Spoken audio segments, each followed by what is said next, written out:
আজকে আমার মায়ের মন হয়েছে যে তালের কেক বানাবে, তাও আবার প্রথমবার।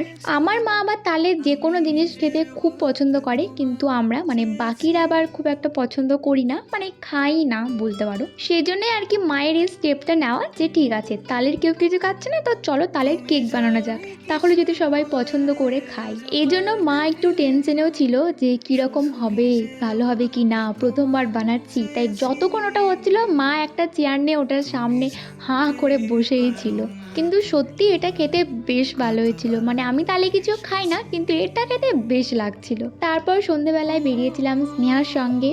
আর বাইরে বেরোলে তো কিছু না কিছু টুকটাক কেনার কথা মনে পড়েই যায়। তবে আজকে বাড়ি থেকে ঠিক করেই বেরিয়েছিলাম যে ফুচকা আজকে খেতেই হবে, কারণ কয়েক মাস হয়ে গেল ফুচকা খাইনি। আর আজকে কিন্তু বেরোনোর আসল কারণই হচ্ছে স্নেহাকে ওর বার্থডে গিফটটা দেওয়ার, যেটা না বেরোনোর জন্য আর দেওয়াই হচ্ছিল না।